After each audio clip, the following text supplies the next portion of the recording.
सोचो तो हर बात है गहरी, तुम ज़मीन वालों पे आसानियाँ करो, आसमान वाला तुम पे आसानियाँ करेगा। बिस्मिल्लाहिर्रहमानिर्रहीम।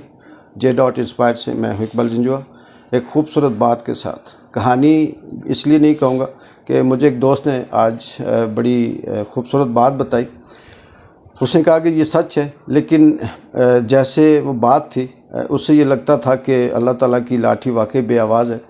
दोस्त ने मुझे बताया कि उसके एक पड़ोस पे औरत थी, वो बड़ी मशहूर थी, नेक थी, और उसकी जो नेकी के चर्चे थे वो पूरे गांव में थे। वो अक्सर ये होता था कि जो गांव में ख़वातीन मर जाती थी उनको गुस्ल देती, उनको दफनाती और उनको कफन दफन करती, और इस तरह से वो उसकी ये नेकी जो थी वो पूरे गांव में, पूरे मुल्क में मशहूर थी। उसने एक एक पाई जोड़कर ये कोशिश की कि वो हज अदा करे, और एक वक्त आया कि उसने जो पैसे जमा किए और अपने बेटे से कहा कि मैं हज करना चाहती हूँ, मुझे हज करने ले जाए। जब उसका बेटा उसको हज के लिए सारा कुछ तैयार करके ले गया, तो वहाँ मदीना में जब पहुँचे तो उसकी आंखों की रोशनी ख़त्म हो गई और उसे कुछ नज़र ही नहीं आया। उसने शोर मचाया कि मेरी आंखों की रोशनी ख़त्म हो गई, मुझे कोई चीज़ यहाँ नज़र नहीं आ रही, मैं कहाँ आई हूँ या किस तरह से है, खाना काबा है नहीं है, कुछ भी नहीं है। उसका बेटा, उसे सोचा शायद कुछ सफ़र की वजह से या कुछ इस तरह से प्रॉब्लम हो गया हो, तो वो उसको वापस लेके आया। जैसे ही वो पाकिस्तान की सरजमीन में दाखिल हुई तो उसकी आंखों की रोशनी वापस आ गई। बड़े हैरान हुए। उसने भी कहा जी मुझे सब कुछ नज़र आना शुरू हो गया, और उसके बेटे ने भी कहा कि सब कुछ नज़र आना शुरू हो गया। और वो औरत ख़ुद बड़ी हैरान हुई, और उसने इस चीज़ को कहीं अल्लाह ताला ने उसके दिल में बात डाली होगी, उसने रियलाइज़ किया होगा। वो गांव में गई, और जब उसने ये वाक़या लोगों को सुनाया तो सारे लोग बातें करने लगे, तौबा तौबा करने लगे कि अल्लाह ताला ने इसके नसीब में हज नहीं लिखा था, या अल्लाह ताला ने अपने घर का, खाने काबे का दीदार इसके नसीब में नहीं लिखा था।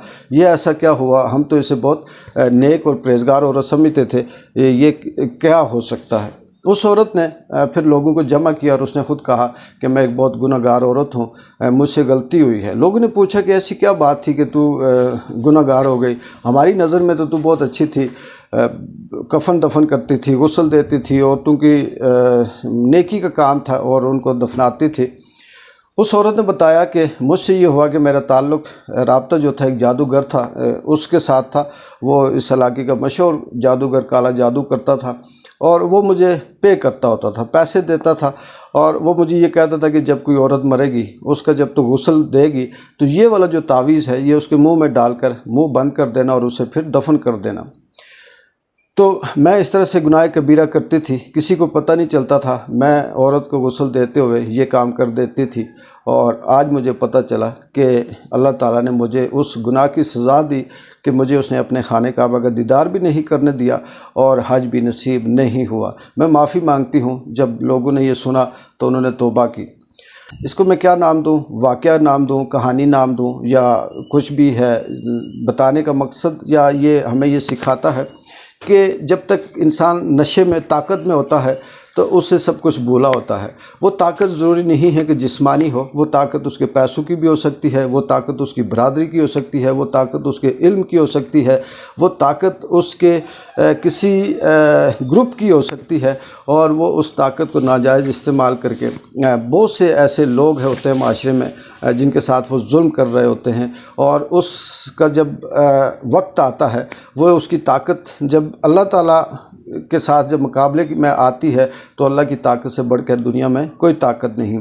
ज़रूरी नहीं है कि वो जो ताकत है या वो जो इख्तियार है वो नाजायज़ इस्तेमाल सिर्फ यही किया जाए कि हम ये कहते हैं कि जी फ़लाँ GM है, फ़लाँ मैनेजर है, फ़लाँ चीफ़ है, फ़लाँ इदारे का MD है, फ़लाँ DC है, फ़लाँ SP है, SHO है या IG है। ये भी ताकतवर हल्के हैं, इनका भी इख्तियार है, ये भी नाजायज़ इस्तेमाल करते हैं। इस पर कभी फिर इंशाल्लाह मैं व्लॉग बनाऊंगा कि ये जो लोग हैं इनकी ज़िंदगियों के अंदर क्या हो रहा होता है, और ये अपने किए की सज़ा किस तरह से भुगतते हैं। वो लोग जो गरीबों के साथ जुल्म करते हैं, उनका इंसाफ नहीं देते। लेकिन ये जो दूसरी चीज़ है یہ بھی بتاؤں کہ چھوٹے سے چھوٹا اختیار بھی ہے، وہ عورت اگر اس کو ہم سامنے رکھ کے بات کریں تو یہ آسانی سے کہہ سکتے ہیں کہ اس کے پاس اتنا اختیار تھا کہ وہ عورتوں کو غسل دیتی تھی، اور ایک گاؤں کے لوگوں نے اسے یہ اختیار دیا ہوا تھا کہ وہ پردے کے اندر خواتین کا کفن دفن کرتی، اور اس نے اپنے اس اختیار کا ناجائز استعمال کر کے ہمارے معاشرے کی جو لعنت ہے، جو لت لگی ہوئی ہوتی ہے لوگوں کو جادو ٹونے کی، تعویذوں کی، وہ اس طرح سے حرکت کرتی تھی، اور اللہ نے اس کو بدلہ دیا۔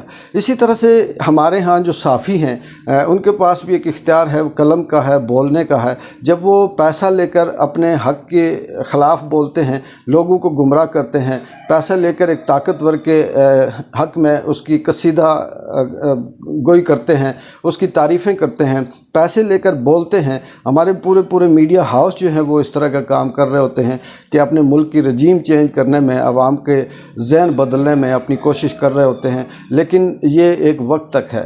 جب ان کی یہ طاقت، ان کا یہ اختیار، ان کا یہ بولنا ختم ہو جائے گا تو تب انہیں یہ سمجھ آئے گی، لیکن اس وقت تک دروازے بند ہو جاتے ہیں۔ مجھے ذاتی طور پہ کبھی اس بات پہ خوشی بھی ہوتی ہے کہ ہم جو بولتے ہیں، ہمیں اس سے غرض نہیں ہے کہ ہمارے بولنے سے تبدیلی آئے گی یا لوگوں کے ذہن تبدیل ہوں گے، لیکن ہم اس چڑیا کی مانند ہیں جو آگ بجھانے کے لیے اپنی چونچ میں پانی کا قطرہ لے کے جا رہی تھی۔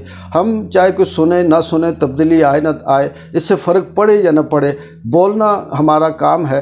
میں ذاتی طور پہ یہ سوچ رہا ہوتا ہوں کہ جو حق کی بات ہے، جو سچ کی بات ہے، جو عوام کے حق کی بات ہے، یہ جو حکمران ہیں، اکثر میں سیاسی بات کرتا ہوں، یہ جو بااختیار لوگ ہیں، ان کا کام یہی ہوتا ہے کہ وہ ان کو اگر کوئی عہدہ ملا ہے تو وہ عوام کی خدمت کے لیے ملا ہوتا ہے، معاشرے کی خدمت کے لیے ملا ہوتا ہے۔ ان کو اگر کوئی سیلری مل رہی ہوتی ہے یا کسی قسم کی مراحتیں مل رہی ہوتی ہیں تو وہ عوام کی سہولت کے لیے مل رہی ہوتی ہیں۔ اگر وہ اس کا ناجائز استعمال کرتے ہیں تو یہ ہمارا حق ہے کہ ہم اس کے خلاف بولیں، بات کریں۔ آگے کسی کے دل میں اثر ہوتا ہے، یہ نہیں ہوتا، یہ وقت کی بات ہے، لیکن ہم اپنا فریضہ سر انجام دیتے ہیں۔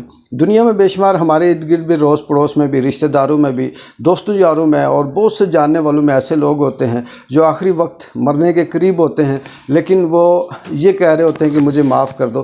ایسے معاف نہیں کیا جا سکتا یا ایسے معاف نہیں ہوتا، کیونکہ انہوں نے اپنی زندگی میں بہت سے ایسے خدائی دعوے کیے ہوتے ہیں، اور بہت سے لوگوں کی زندگیاں جیرن کی ہوتی ہیں، بہت سے لوگوں کے رستے روکے ہوتے ہیں، بہت سے لوگوں کے پانی بند کیے ہوتے ہیں، ان کی عزت نفس کو مجروح کیا ہوتا ہے، ان کو جھوٹ بول کر ان کی کریکٹر کو خراب کیا ہوتا ہے، لیکن آخری وقت میں وہ صرف یہ کہتے ہیں جی کہ جو معاف کرتا ہے وہ سب سے بڑا ہے، اور معاف کرنے والے کو اللہ تعالیٰ درجہ اس کا بلند کرتا ہے، اسے معاف کرتا ہے۔